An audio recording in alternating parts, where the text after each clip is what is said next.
সম্মানিত দর্শক, আজকে আমাদের মার্কাজুল ফুরকান ইন্টারন্যাশনাল মাদ্রাসা এবং মাদ্রাসা ফাতিমাতুজ জাহরা রাদিয়াল্লাহু তাআলা আনহা এর স্টুডিও থেকে আজকে একটা গুরুত্বপূর্ণ মাসালা আলোচনা হচ্ছে। বর্তমান সকলে এই কাজটা করে যে ব্রয়লার মুরগি কেনার পরে জবাই করার পরে এটাকে ড্রেসিং করে নেয়। এ ব্যাপারে অনেকেই জানতে চান যে শরঈ মাসালা কি। আসলে এই গরম পানিটার যে একটা তীব্রতা, সেই তীব্র গরম পানির মধ্যে 1 থেকে 1.5 মিনিট যদি এই মুরগিটা চুবিয়ে রাখা হয়, তাহলে এই মুরগির গোশত খাওয়া যাবে না। কেননা এই পরিমাণ বিলম্ব করার কারণে এই মুরগির ভিতরের যে নাপাকিগুলো আছে সেগুলো গোশতের মধ্যে পৌঁছে যায়। আর যদি গরম পানির মধ্যে চুবে সাথে সাথে উঠিয়ে ফেলে এবং পানির গরমের কারণে ভিতরের নাপাকিগুলো গোশত পর্যন্ত না পৌঁছে, তাহলে গোশত খাওয়া হালাল হবে।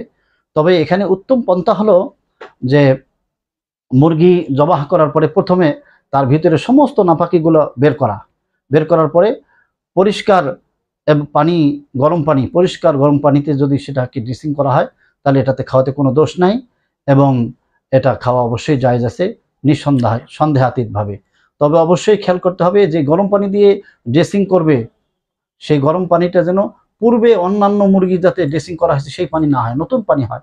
তাহলে এই পানি দিয়ে যদি ভিতরের ময়লাগুলো বের করার পরে ড্রেসিং করে মুরগি খায়, তাহলে ইনশাআল্লাহ সুন্দরভাবে খাওয়া যাবে, এটা হালাল হবে, এতে কোনো সমস্যা নেই।